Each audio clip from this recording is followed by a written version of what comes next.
Friends, welcome to my channel. இன்றைக்கி நம்ம என்ன பார்க்க போகிறோன்னா, ஒரு அசத்தலான ஒரு உருளைக்கிழங்கு ஃப்ரை தான் பண்ண போகிறோம். ஸோ இதுக்கு என்னென்ன பொருள் தேவைன்னு சொல்லிட்டு பார்க்கலாம். ஜஸ்ட் ஒரு 10 மினிட்ஸில் ஈஸியாக செஞ்சிடலாம். அதுக்கு முன்னாடி நீங்கள் நம்ம சேனலை சப்ஸ்கிரைப் பண்ணலாம், சப்ஸ்கிரைப் பண்ணிக்கோங்க. பக்கத்தில் இருக்க பெல் ஐக்கானை கிளிக் பண்ணுங்கள். அப்போ தான் நான் போகிற வீடியோஸ் உங்களுக்கு நோட்டிஃபிகேஷனாக வரும். ஸோ வாங்க ஃப்ரெண்ட்ஸ், வீடியோக்குள்ளே போகலாம். ஸோ பாருங்கள், இந்த உருளைக்கிழங்கு பண்ணுறதுக்கு, உருளைக்கிழங்கு கிரேவி பண்ணுறதுக்கு என்னென்ன இது வேணும்னு சொல்லிட்டு பார்த்துடலாம். பொருள் பாருங்கள். நான் பொட்டேட்டோ ஒரு 4 பொட்டேட்டோ போல் எடுத்துகிட்டு இது மாதிரி குட்டி குட்டியாக கட் பண்ணி வச்சுருக்கேன். நான் தோல் எடுத்துகிட்டு, ஸோ நம்ம வேகலாம் வைக்க போகிறதில்ல. ஸோ இதே நம்ம ஆயிலில் தான் வேக வச்சுட்டு பண்ண போகிறோம். ஸோ அது இன்னும் நல்லா டேஸ்ட்டாக இருக்கும். ஸோ அதுக்காக தான் நம்ம இப்படி தோல் எடுத்துகிட்டு பச்சை உருளைக்கிழங்கு இதுமாதிரி கட் பண்ணி வச்சுருக்கோம்.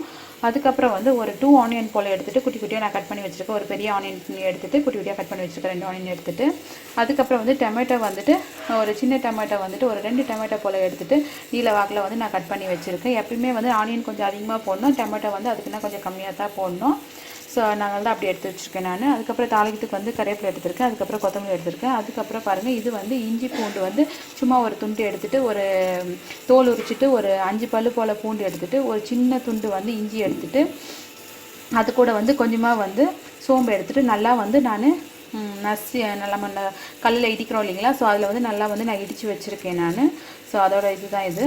அதுக்கப்புறம் தாளிக்கிறதுக்கு கொஞ்சமாக பெருங்காயம், தாளிக்கிறதுக்கு கொஞ்சமாக எண்ணெய், அதுக்கப்புறம் பாருங்கள் தேவையான அளவுக்கு உப்பு, தாளிக்கிறதுக்கு கடுகு, அப்புறமா நான் மிளகாத்தூள் தனியாத்தூள் சேர்த்து இது பண்ணது அரைச்சிது. ஸோ அதனால் நான் 1 ஸ்பூன் எடுத்திருக்கேன் இதில். அதுக்கப்புறம் ஒரு அரை டீஸ்பூன் அளவுக்கு மஞ்சள்தூள் எடுத்திருக்கேன். ஸோ இவ்வளோ தான் ஃப்ரெண்ட்ஸ். இதை வச்சு தான் நம்ம உருளைக்கிழங்கு கிரேவி பண்ண போகிறோம். ஸோ எப்படி பண்ணுறதுன்னு சொல்லிட்டு நம்ம வீடியோக்குள்ளே போய் எப்படி பண்ணுறதுன்னு சொல்லிட்டு நம்ம பார்த்துடலாம் வாங்க. பாருங்கள் ஃப்ரெண்ட்ஸ், கடாய் வச்சாச்சு. ஸோ கடாய் காயிட்டோம். நம்ம இதில் தேவையான எண்ணெய் ஊற்றிடலாம். ஸோ கடாய் காய்ஞ்சிச்சு. பாருங்கள், நான் இதில் இவ்வளோ எண்ணெய் ஊற்றுறேன். நான் ஒரு 2.5 ஸ்பூன் கிட்ட 3 ஸ்பூன் கிட்ட நான் ஊற்றுறேன்.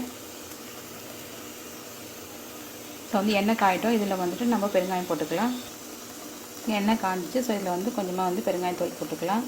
ஏன்னா உருளைக்கிழங்கு வாழ்வே இல்லையா. ஸோ அதனால் பெருங்காயம் போடுறோம். ஸோ அதுக்கப்புறம் கடுகு போட்டுக்கலாம். பாருங்கள், நான் கடுகு இவ்வளோ போடுறேன். ஸோ கடுகு வெடிக்கிட்டோம். அதுக்கப்புறம் நம்ம இஞ்சி பூண்டு நம்ம மசிச்சு வச்சுருக்கோம் இல்லையா. ஸோ அதை எடுத்து போட்டுடலாம், நசுக்கி வச்சுட்டு.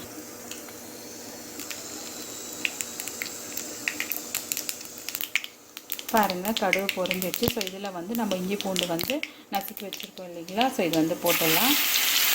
போட்டு லைட்டாக கலரி விடுங்க. லைட்டாக வதக்குங்க. இது இவ்வளோ இது பண்ணும்போது நீங்கள் கேஸ் சிம்மில் பாருங்கள். இஞ்சி பூண்டு பேஸ்ட்டு, இஞ்சி பூண்டு நம்ம நசுக்கி வச்சு லைட்டாக வதங்கிடுச்சு பாருங்கள். ஸோ இந்த ஸ்டேஜில் நம்ம ஆனியன் போட்டுக்கலாம். பாருங்கள், ஆனியன் போட்டாச்சு. ஸோ ஆனியன் போட்டுட்டு வதக்குங்க. ஆனியன் லைட்டாக வதக்கிட்ட பிறகு நம்ம கருவேப்பிலை போட்டுக்கலாம். ஸோ இஞ்சி பூண்டு பேஸ்ட்டு நல்லா வதங்கிட்டு, ஸோ அதுக்கப்புறமா ஆனியன் சேர்த்துருக்கோம். ஸோ இந்த ஆனியன் வதங்கிட்டோம். கொஞ்சம் லைட்டாக வதங்கிட்டதுக்கப்புறம் நம்ம கருவேப்பிலை போட்டுக்கலாம். பாருங்கள் ஃப்ரெண்ட்ஸ், லைட்டாக வெங்காயம் வதங்கிச்சு. இப்போ நம்ம கருவேப்பிலை போட்டுக்கலாம். போட்டுட்டு வதக்குங்க. ஆனியன் லைட் கோல்டன் ப்ரௌன் ஆகும். அதுக்கப்புறம் நம்ம டொமேட்டோ சேர்த்துக்கலாம். பாருங்கள் ஃப்ரெண்ட்ஸ், ஆனியன் நல்லா வதங்கிடுச்சு. இப்போ பாருங்கள், நல்லா கோல்டன் ப்ரௌன் ஆகிடுச்சு. ஸோ இந்த ஸ்டேஜில் நம்ம டொமேட்டோ சேர்த்துக்கலாம். பாருங்கள் ஃப்ரெண்ட்ஸ், டொமேட்டோ சேர்த்தாச்சு. சரி, டொமேட்டோ சேர்த்துட்டு நல்லா வதக்குங்க. பாருங்கள் ஃப்ரெண்ட்ஸ், ஆனியனே டொமேட்டோ நல்லா வதங்கிடுச்சு. எப்படி கிரேவியாக வந்திருக்கு பாருங்கள். ஸோ எண்ணெயை தெரியும் உங்களுக்கு வதங்கிட்டாலும். இதை பாருங்கள், எண்ணெய் நல்லா பிரிஞ்சு வந்திருக்கு பாருங்கள். ஸோ ஆனியன் டொமேட்டோ நல்லா வதங்கிட்டு, ஸோ ஆயிலில் பிரிஞ்சு வந்திருக்கு. ஸோ இந்த டைமில் நம்ம பொட்டேட்டோ சேர்த்துடலாம். பாருங்கள் ஃப்ரெண்ட்ஸ், நான் பொட்டேட்டோ சேர்த்துட்டேன். ஸோ அது கூட நான் கொஞ்சமாக கொத்தமல்லி போட்டிருக்கேன். ஸோ இதுக்குள்ளே போட்டு வதக்கலாம். அப்போ தான் கிரேவி நல்லா டேஸ்ட்டாக நல்லா மணமாக இருக்கும். ஸோ இது கூட நம்ம கொஞ்சமாக மஞ்சத்தூள் நம்ம 1/2 டீஸ்பூன் எடுத்துருக்கோம் இல்லைங்களா. ஸோ இது சேர்த்துடலாம். சேர்த்துட்டு இந்த ஆயிலே டொமேட்டோ இந்த ஆயிலே பொட்டேட்டோ ஒரு 2 மினிட்ஸ் போல் வதக்குங்க. 2 மினிட்ஸ் போல் வதக்கிட்டு அதுக்கப்புறம் நம்ம இந்த மிளகாத்தூள்லாம் சேர்த்துடலாம். பாருங்கள், நல்லா வதக்கியாச்சு ஒரு 2 மினிட்ஸ் போல். ஸோ இதிலே ஒரு 1/4 வாசி அளவுக்கு இந்த பொட்டேட்டோ நல்லா வெந்துட்டுருக்கோம். ஸோ இப்போ நம்ம மிளகாத்தூள் போட்டுக்கலாம். இந்த பாருங்கள், நான் ஒரு சொன்னேன் இல்லைங்களா, ஒரு 1 டேபிள் ஸ்பூன் அளவுக்கு, 1 ஸ்பூன் அளவுக்கு நான் மிளகாத்தூள் போடுறேன். நீங்கள் எவ்வளோ காரம் தேவையோ அது மாதிரி காரம் நீங்கள் செக் பண்ணிவிட்டு பார்த்துட்டு செக் பண்ணிக்கோங்க.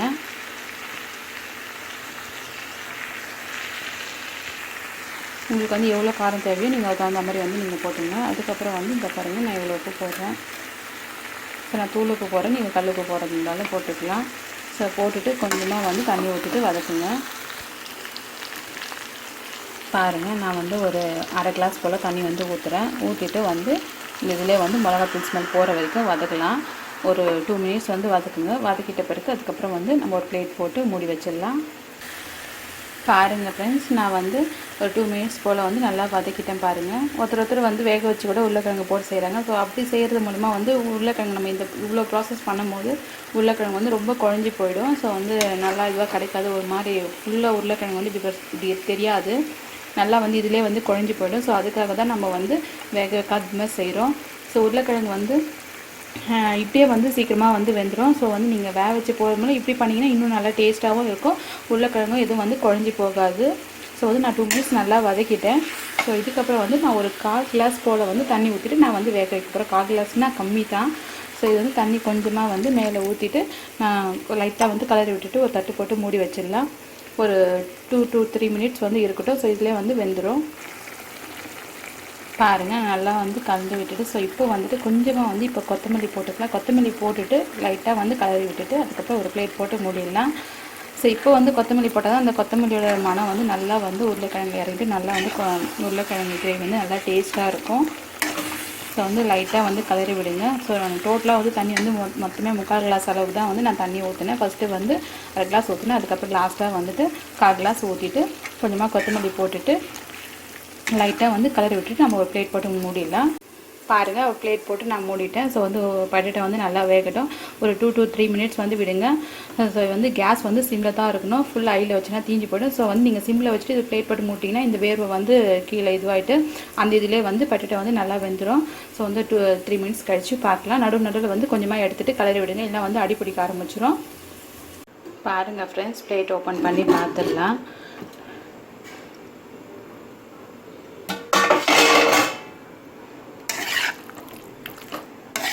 பாருங்கள் நல்லா வந்து வெந்துட்டுருக்கு போல்.